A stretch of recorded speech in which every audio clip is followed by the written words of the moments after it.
Good morning students. आज मैं आपको पार्ट 2 राम लक्ष्मण परशुराम संवाद कविता के प्रश्नोत्तर समझा रही हूँ। प्रश्न 1। परशुराम के क्रोध करने पर लक्ष्मण ने धनुष के टूट जाने के लिए कौन कौन से तर्क दिए? उत्तर। परशुराम के क्रोध करने पर लक्ष्मण ने निम्नलिखित तर्क दिए। नंबर 1।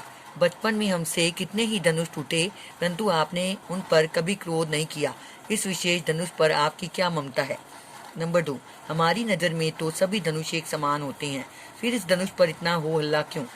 नंबर 3। इस पुराने धनुष को तोड़ने से हमें क्या मिलना था? नंबर 4। राम ने तो इस धनुष को छुआ ही था कि यह अपने आप टूट गया, इसमें राम का कोई दोष नहीं। प्रश्न 2।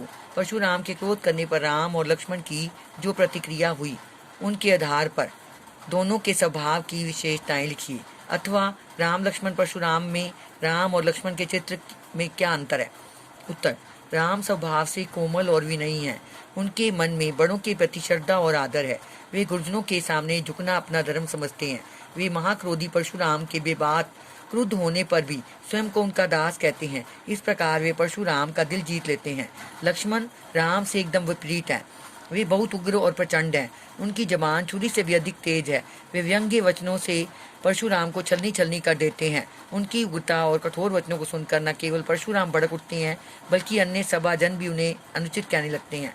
वास्तव में राम छाया है तो लक्ष्मण धूप, राम शीतल जल है तो लक्ष्मण आग। प्रश्न 3। लक्ष्मण और परशुराम के संवाद का जो अंश आपको सबसे अच्छा लगा, उसे अपने शब्दों में संवाद शैली में लिखिए। उत्तर।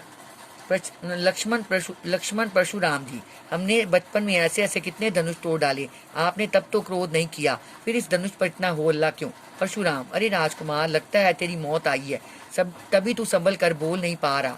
तू शिव धनुष को आम धनुष के समान समझ रहा है। लक्ष्मण। हमने तो यही जाना था कि धनुष धनुष एक समान होते हैं, फिर राम ने तो इस पुराने धनुष को छुआ ही था, यह दो टुकड़े हो गया, इसमें राम का क्या दोष? परशुराम। अरे मूर्ख बालक, लगता है तू मेरे उग्र स्वभाव को नहीं जानता।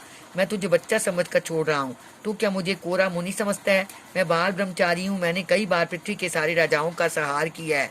मैंने सहस्त्रबाहु की भी भुजाएं काट डाली थी। मेरा फरसा इतना कठोर है, इसके डर से गर्भ के बच्चे भी गिर जाते हैं। प्रश्न 4। परशुराम ने अपने विषय में सभा में क्या क्या कहा? निम्न प्रयास के आधार पर बताइए। बाल ब्रह्मचारी से लेकर घोर तक। उत्तर। परशुराम ने कहा, मैं बाल ब्रह्मचारी हूँ, स्वभाव से क्रोधी हूँ। सारा संसार जानता है कि मैं शत्रुओं के कुल का शत्रु हूँ। मैंने अनेक बार अपनी भुजाओं के बल पर धरती के सारे राजा मार डाले हैं और यह पृथ्वी ब्राह्मणों को दान दी है। मेरा फरसा बहुत भयानक है। इसने सहस्त्रबाहु जैसे राजा को मार डाला था। इसे देखकर गर्भिणी स्त्रियों के गर्भ गिर जाते हैं। प्रश्न 5। लक्ष्मण ने वीर योद्धा की क्या क्या विशेषताएं बताई हैं? उत्तर। लक्ष्मण ने वीर योद्धा की निम्नलिखित विशेषताएं बताई हैं। नंबर 1। सच्चा वीर रणभूमि में वीरता दिखलाता है, अपना गुणगान नहीं करता। नंबर 2। वीर योद्धा देवता, ब्राह्मण, प्रभु भक्त और गाय पर अपनी वीरता नहीं दिखाता। नंबर 3। वीर योद्धा धैर्यवान और शांत स्वभाव के होते हैं। नंबर 4। वीर योद्धा शत्रु को सामने देखकर कायरों की तरह नहीं भागते। वीर योद्धा निहत्थे परवाह नहीं करते। बच्चों, ये सारे प्रश्नोत्तर आपने याद करने और लिखने हैं।